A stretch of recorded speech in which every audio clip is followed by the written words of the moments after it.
నా పేరు డాక్టర్ పోతరగని తిరుపతి, మాది కరీంనగర్. ఈ దేశ మూలవాసులైన లేదా ఈ దేశ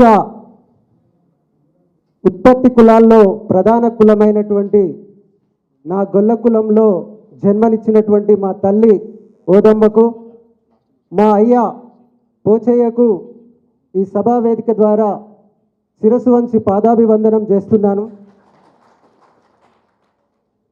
నాకు విద్యాబుద్ధులు నేర్పినటువంటి గురువులలో ప్రధానంగా నువ్వు ఈ కులం గురించి చదువుకోవాలి, ఈ కులం గురించి పరిశోధన చేయాలి, ఈ కులం గురించి పుస్తకం రాయాలని నన్ను ప్రోత్సహించినటువంటి మా గురువు professor Tallapalli Manohar, Kakatiya university social science dean గారికి ప్రత్యేకమైనటువంటి పాదాభివందనాలు తెలియజేస్తున్నాను.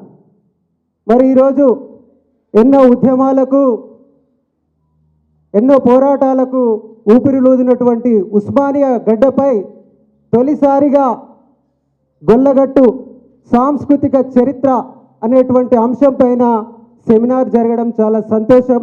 ఈ సెమినారుకు విచ్చేసినటువంటి పెద్దలు యాదవ ఇంటలెక్చువల్స్ అయినటువంటి కంచె ఐలయ్య సార్ గారికి, మరియు రామ్ సార్ గారికి, మిగతా పెద్దల సింహాద్రి సార్ గారికి, కృష్ణన్నకు, తర్వాత గడ్డం సీనన్నకు, మల్లేశన్నకు, అదేవిధంగా జానన్నకు, వీరందరి కూడిన పేరు పేరున నా హృదయపూర్వకమైనటువంటి నమస్కారాలు. అదేవిధంగా వేదిక ముందున్నటువంటి పెద్దలందరికీ కూడా, మన పున బాంధవులందరూ కూడా శనార్థులు, శతకోటి వందనాలు. ఇక గొల్లగట్టు సాంస్కృతిక చరిత్ర ఒకసారి చరిత్రలోకి తొంగి చూసినట్లయితే, భారతదేశంలో అత్యంత ప్రాచీనమైనటువంటి చరిత్ర ఉన్నటువంటి కులం మన గొల్ల కులం.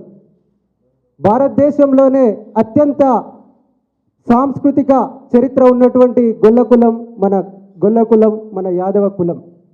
మరి ఈ దేశంలో ప్రకృతిని అర్థం చేసుకొని పశుపోషణను చేపట్టి, పశుపోషణతో పాటు ఈ వ్యవసాయానికి అవసరమైనటువంటి బలిష్టమైనటువంటి ఆవులను, బర్రెలను, గేదెలను ఇచ్చినటువంటి కులం. అంటే ఈ దేశంలోనే నాగరికతను నేర్పినటువంటి కులం. నాగరికతనే కాదు, ఈ దేశ ఆర్థిక అభివృద్ధిలో ముందున్నటువంటి కులం ఏంటంటే మన యాదవ కులం. నేనంటున్నా, ఈ దేశ ఆర్థిక వ్యవస్థలోనే కాదు, ఈ దేశానికి ఆధ్యాత్మికతను నేర్పినటువంటి కులమే నా గొల్ల కులం, నా యాదవ కులం. ప్రకృతిని పూజించాలనేటువంటి మొదలుకొని ఎవరిని పూజించాలి, ఏ విధంగా పూజించాలి అనేటువంటి అన్ని విషయాలను, ఆధ్యాత్మిక విషయాలన్నింటినీ కూడా తెలియజేసినటువంటి కులం నా గొల్ల కులం అని నేను చెప్తున్నాను. అంతేకాదు, మరి దేశంలో కానే కాదు, మరి మన తెలుగు ప్రాంతంలో కూడా పశుపోషకులైనటువంటి కాటమరాజును, అదేవిధంగా పశు కాపర్లైనటువంటి మల్లన్నను, బీరన్నను, లింగమంతులను పూజించి ఈ తెలంగాణలో కూడా ఆధ్యాత్మిక మూలాలు వేసినటువంటి కులం నా గొల్ల కులం అని నేను ఈ సందర్భంగా తెలియజేస్తున్నాను. మరి ఈ తెలంగాణ వ్యాప్తంగా మనం చూస్తున్నాం, ఎక్కడ ఏ పండుగ జరిగినా, ఎక్కడ ఏ ఆధ్యాత్మిక కార్యక్రమం జరిగినా దాని మూలాలన్నీ కూడా మన ఆధ్యాత్మికలోనే కనబడుతూ ఉంటాయి.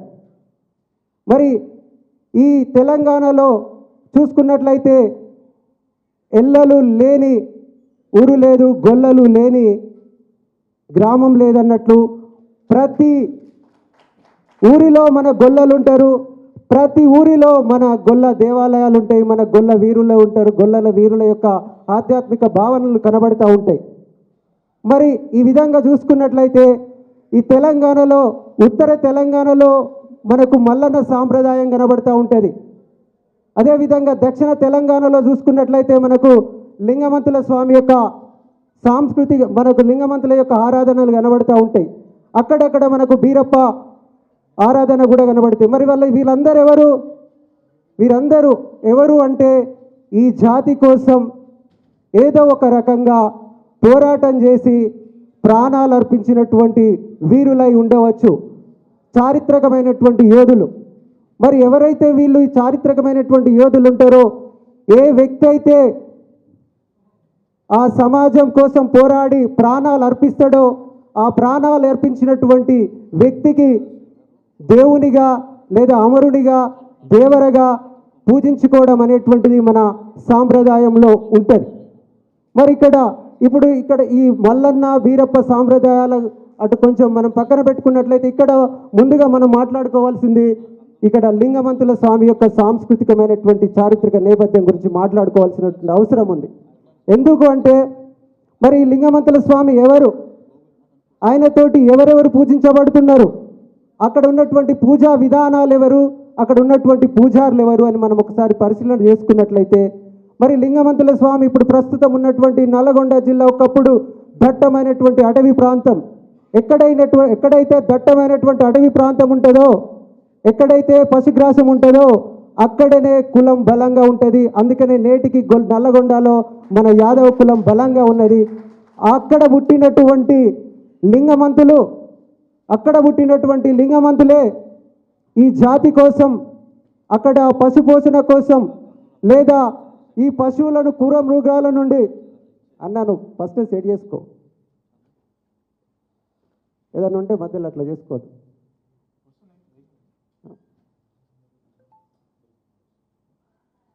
ఎవరైతే లింగమంతుల స్వామి ఉన్నారో ఆ లింగమంతుల స్వామి ఈ యొక్క సూర్యాపేట ప్రాంతంలో పుట్టి అక్కడున్నటువంటి యాదవుల తరపున శత్రువులతోటి పోరాటం చేసి అమరుడైనటువంటి చారిత్రక వీరుడు.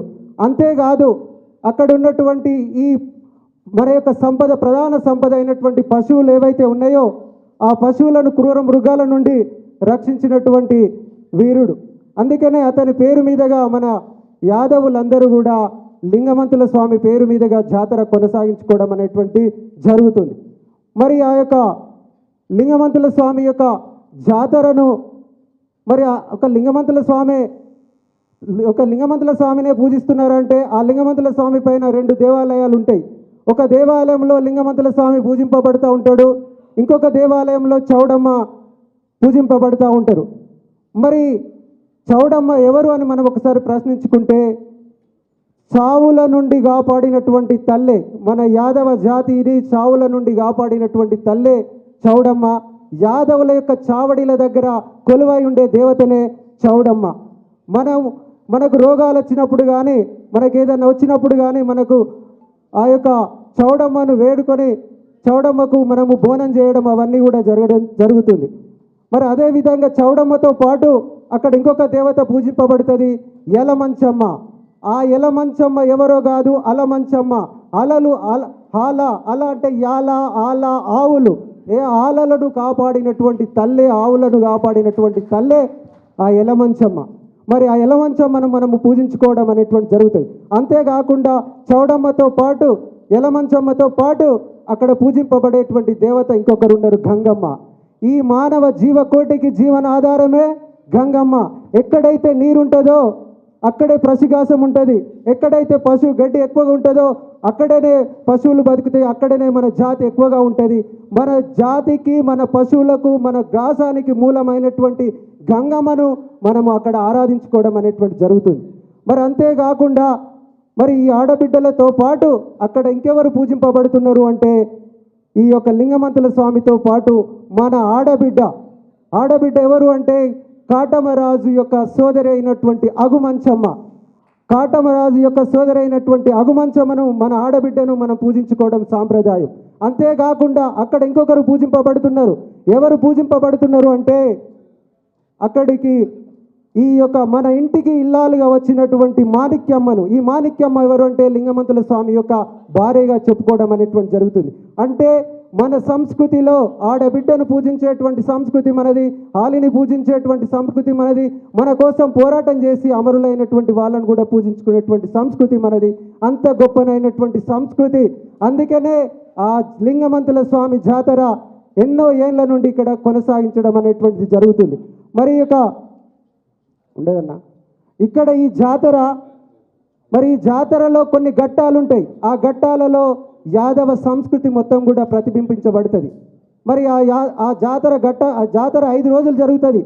5 రోజులలో మొదటి రోజు దేవరపెట్ట తరలింపు అని, తర్వాత మందగంపల ప్రదర్శన అని, రెండవ రోజు చూసుకున్నట్లయితే ఈ లగ్గపట్నం అని, తర్వాత బోనాల సమర్పణ అని, జాగిలాల బోసుడు అని, ఇలాంటి కార్యక్రమాలతో పాటు మూడవ రోజు చంద్రపట్టం అని, కళ్యాణం అనేటువంటిది, 4వ రోజు నెలవారం అనేటువంటిది, 5వ రోజు ముగింపు కార్యక్రమాలు చేసుకోవడం అనేటువంటి జరుగుతుంది. ఇక్కడ ఈ జాతరలో జరిగేటువంటి ఘట్టాలను చూసుకున్నట్లయితే దేవరపెట్ట తరలింపు. మరి దేవరపెట్ట అని అందరూ అంటారు, ఓలింగా అని అంటారు. ఎప్పుడన్నా దేవరపెట్ట అంటే ఏంటిదని ఆలోచన చేసినామా? చేయాలి. ఎందుకు చేయాలి అంటే దేవర అంటే ఎవరంటే ఈ జాతి కోసం అమరుడైనటువంటి వారినే మనం దేవరగా పిలుస్తాం. అతడే మన దేవుడు. మన ఇంట్లో ప్రతి ఇంట్లో దేవర గుడి ఉంటుంది, అవునా? మరి ఆ దేవర గుడిలో మనం దీపం పెడతాం. ఎవరి గోడ పెడతాం? మన వంశానికి సంబంధించినటువంటి వాళ్లకు, మన వంశం కోసం, మన కోసం పోరాటం చేసినటువంటి వాళ్లకు మనము దేవర పెట్టే అనేటువంటిది. మరి ఆ దేవరులు ఉండేది ఎవరు? మన వంశానికి సంబంధించినటువంటి దేవుళ్ళు ఉండేటువంటి, అమరులు ఉండేటువంటి వాళ్ళందరే మన దేవర అందులో ఉండడం అనేటువంటి జరుగుతుంది. మరి మందగంపల ప్రదర్శన, మన ఆడబిడ్డ కానీ మన యొక్క గొల్ల కులంకి చెందినటువంటి వాళ్ళు ఎవరైనా కూడా ఎటు వెళ్ళాలన్నా కూడా గంపలోనే పాలు కానీ పెరుగు కానీ పెట్టి అమ్ముకుంటే పోయేటువంటి జాతి మనది. మరి జాతరకు పోయినప్పుడు కూడా మనము ఆ జాతరకు అవసరమైనటువంటి వస్తువులన్నీ కూడా అందులో పెట్టుకొని పోవడం అనేటువంటి జరుగుతుంది. మరి ఇక చూసుకున్నట్లయితే మనం రెండో రోజు పట్నాలు వేసుకుంటారు. ఆ పట్నాలలో ఆ పటం అనేటువంటిది వేస్తారు. ఇంతకుముందు ఈ విషయం నాకు కూడా తెలియదు, మన రామ్ సార్ చెప్పిండు. పట్నము అంటే ఆ పట్నానికి వికృతమే పటం అని చెప్పుకోవడం జరుగుతుంది. ఆ పటం అంటే ఏంటిదంటే మన జాతులు చూపించినట్టు తొవ్వలు చూపేటువంటి పటం. అక్కడ పండుగ జరుపుకున్నప్పుడు ఆ పండుగలో పిల్ల జల్ల అందరూ పాలు పంచుకుంటారు. కాబట్టి వాళ్ళందరికీ కూడా ఇగో మనం ఇటు పోతే నీరు ఉంటుంది, ఇటు పోతే గడ్డి ఉంటుంది, ఇటు పోతే రాజ్యం ఉంటుంది, ఇటు పోతే మనం బతుకుతాం, ఇటు పోతే మనం బతుకం అనేటువంటి ఆ విషయాలన్నిటిని చూపించేదే మన పట్నం, మన పటం. అక్కడ మన సంస్కృతిని మనం అర్థం చేసుకోవాల్సినటువంటి అవసరం ఉంది. మరి అక్కడ ఈ జాతరలో కటార్లు ఎత్తుతారు అందరూ. ఓలింగా అని తిప్పుడు కాదు, ఆ కటార ఎందుకు ఎత్తుతున్నాం మనం అనేది ఆలోచన చేయాలి. ఆ కటారాలు ఎందుకు ఎత్తుతున్నామంటే అవి కటారులు అవి ఎందుకు ఎత్తుతున్నామని మనం ప్రశ్నించుకోవాల్సినటువంటి అవసరం ఉంది. అంటే మనం ఆ జాతరలో మన పిల్లలకు నేర్పియాలి శత్రువులతోటి ఏ విధంగా కత్తులు ఎత్తాలి, మనకు క్రూర మృగాలు వచ్చినప్పుడు ఆ రోజుల్లో ఏ విధంగా క్రూర మృగాలను అదిలించడానికి ఆ కత్తులు ఉపయోగించేటువంటి వారు. మరి కటారాలు ఎత్తుతున్నాం. మరి అక్కడ జాగిలాలను పోసే అటువంటి కార్యక్రమం ఉంటుంది. మరి ఆ జాగిలాలను ఎందుకు పోస్తున్నారు మనము అక్కడ ఆలోచన చేయాలి. ఎందుకు అంటే యాదవులు జంతు ప్రేమికులు. జాగిలాలంటే కుక్కలకు సైతం, అంటే మన జీవాలకు సైతం మనము అన్నం పెట్టి వాటిని సాధించి వాటికి శిక్షణ ఇచ్చి వాటిని మనకు ఉపయోగించుకున్నటువంటి తెలివి ఉన్నటువంటి కులం మనది. కాబట్టి ఆ జాగిలాలను కూడా మనము మర్చిపోము. మనకు సాయం చేసి మనకు వెన్నంటి ఉన్నటువంటి వాళ్ళెవరిని కూడా మర్చిపోమని అక్కడ మనం అర్థం చేసుకోవాల్సినటువంటి అవసరం ఉంది. మరి అక్కడ ఉన్నటువంటి ఇంకా గజ్జల్లాగులు కానీ బేరీలు కానీ ఆ రోజులలో పూర్వకాలంలో బేరీలు ఎందుకు ఉపయోగించేదంటే మన జాతి ఒక ప్రాంతం నుండి ఇంకొక ప్రాంతం పోయినప్పుడు బేరీలు కొట్టుకుంటూ పోవాలి అడవిలో. ఏదన్నా పురుగు ఉన్నా, ఏదన్నా జంతువు ఉన్నా, ఏదన్నా ఉంటే భయపడి మనకు దూరంగా పోతుంది అనేటువంటి ఉద్దేశంతో బేరీలు కొట్టుకొని ఉత్సవంగా వేల దూరాలు వెళ్ళేటి పశువులను కాసుకునేటువంటి జాతి నా గొల్ల జాతి. మరి ఇవన్నీ విషయాలు మీరంతా అర్థం చేసుకోవాలనేటువంటి ఉద్దేశంతో ఇక్కడ సెమినార్ పెట్టడం జరిగింది. మరి ఇంకా తీసుకున్నట్లయితే ఈ యొక్క గజ్జల లాగులు ఇవన్నీ మనం ఎందుకు, మన సంస్కృతి, మనము ఈ జాతరలో మీరు చూడండి, మనం తినే తిండి కనబడుతుంది, మనం కట్టుకునే బట్ట కనబడుతుంది, మన యొక్క ఆచారాలు కనబడతాయి, మన యొక్క వస్తువులు కనబడతాయి. అవన్నీ కూడా మన సంస్కృతికి సాంప్రదాయానికి నిలువెత్తు రూపాలు. మరి ఇవన్నిటిని కూడా మనం కాపాడుకోవాల్సినటువంటి బాధ్యత మనందరిపైన ఉన్నది. ఇంకా చెప్పుకుంటే చాలా విషయాలు ఉన్నాయి. ఇక తీసుకున్నట్లయితే మరి గొల్లగట్టు జాతర ఎన్నో ఏళ్ళ నుండి నడుస్తున్నది. మరి ఎన్నో ఏళ్ళ నుండి నడిచిన మనం ఎన్నో సంవత్సరాల నుండి మనందరూ మేధావులందరూ చదువుకున్నారు. ఒక్కనాడు కూడా ఆ పేపర్లో ఒక్క ముక్క కూడా మన జాతర గురించి రాలేదు. ఎందుకు రాలేదు? ఎన్నడూ కూడా జాతర గురించి ఎవరు రాసినటువంటి దాఖలు లేకపోవడం వల్ల మనం చాలా వెనుకబడిపోయినాం. కాబట్టి మనం అందరం ఆలోచించుకోవాలి. ఒకనాడు నేను పేజీలలో చదివినటువంటి ఆ జాతరను మా గురువు ప్రోత్సాహంతో ఒక పుస్తక రూపంలో తీసుకురావాలని అక్కడ ఇక్కడ ఈ మేధావులందరినీ కూడా నేను కలిసి రాయలేదు పుస్తకం. నాకు చెప్పినటువంటి వాళ్ళు ఎవరంటే అక్కడ ఉన్నటువంటి పూజారులు, ఆ కేసారము, ఆ తిరుమలగిరి, ఆ శివంల, అక్కడ ఉన్నటువంటి ఆ వంశస్థులందరూ, మున్న వంశస్థులు, మెంతబోయిన వంశస్థులు, హాలిశెట్టి వంశస్థులు, ఇంకా నాకు ఇప్పుడు పేర్లు గుర్తొస్తున్నారు చాలామంది. ఆ నిరక్షరాజులు చెప్పినటువంటి ప్రతి అక్షరాన్ని అక్షరబద్ధం చేసి నాకు తెలిసిన విషయాలను మాత్రమే గొల్లగట్టు చరిత్ర పుస్తకంగా తీసుకురావడం అనేటువంటి జరిగింది. గొల్లగట్టు జాతర చరిత్ర. ఆ జాతర చరిత్ర పుస్తకం వచ్చిన తర్వాతనే నేను చెప్పుకునేది గొప్ప విషయం కాదు. వచ్చిన తర్వాతనే తెలంగాణ బుక్ రివైజ్ అయింది, హిస్టరీ బుక్ రివైజ్ అయితే మా గురువు ప్రోత్సాహంతో, ఇక్కడ ఉన్నటువంటి ప్రొఫెసర్ భూకే నాయక్ సార్ ప్రొఫెసర్ వాళ్ళ ప్రోత్సాహంతో ఈరోజు ఇంటర్మీడియట్ సెకండ్ ఇయర్లో గొల్లగట్టు జాతర చరిత్ర మీద 5 మార్కుల ప్రశ్న వస్తుంది. ప్రతి సంవత్సరం 5 మార్కుల ప్రశ్న వస్తుంది. ఆ జాతర గురించి రాయాల్సినటువంటి అవసరం ప్రతి ఒక్కరికి ఉన్నది. మరి ఈ విధంగా మనం ప్రయత్నం చేస్తున్నాం. మరి ప్రయత్నం చేస్తే అక్కడ ఉన్నటువంటి వాళ్ళు కాపాడుకోవాల్సినటువంటి అవసరం ఉన్నదని నేను చెప్తున్నాను. ఎందుకు చెప్తున్నానంటే నేను ఒక 2013 నుండి ఇప్పటి వరకు ప్రతి జాతరకు అక్కడికి వెళ్తున్నా, చూస్తున్నా.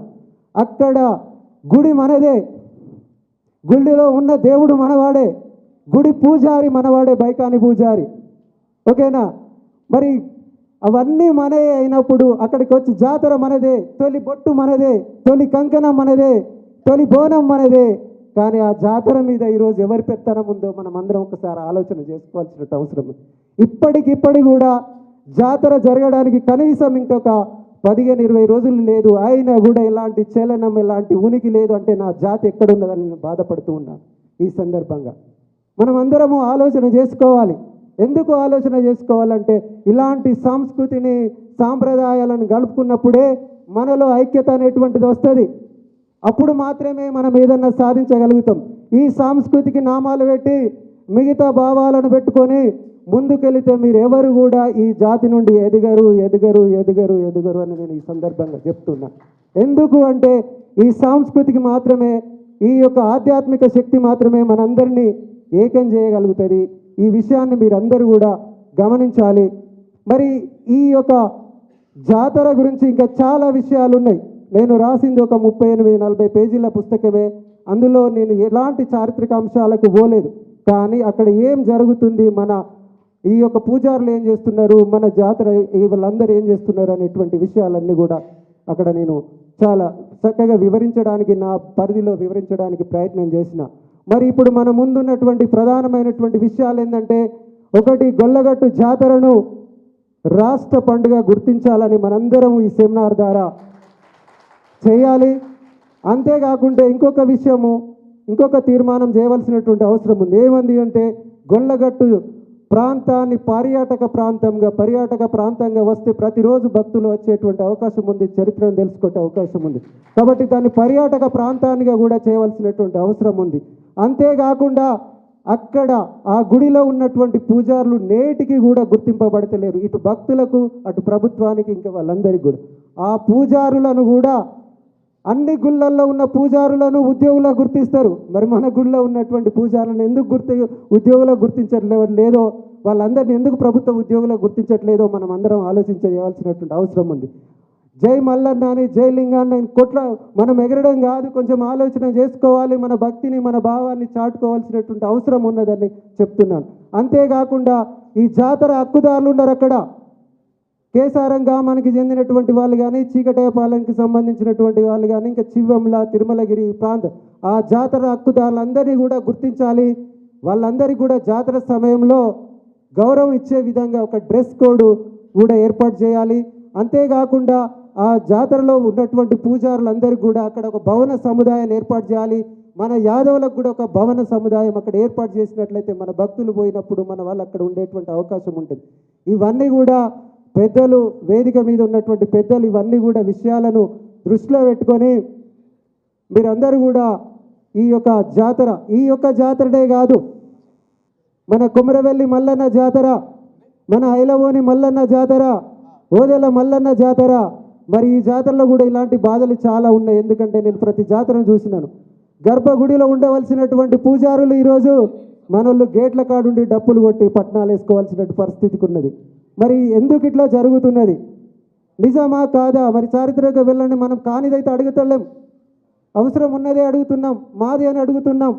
అది మా సంస్కృతి అని బతిలాడే చెప్పుకోవాల్సినటువంటి పరిస్థితి ఎందుకు వస్తున్నది? మన మధ్య ఐక్యత అనేటువంటిది లేకపోవడం వల్ల అని ఈ సందర్భంగా మీరందరూ గుర్తిస్తారని తెలియజేస్తూ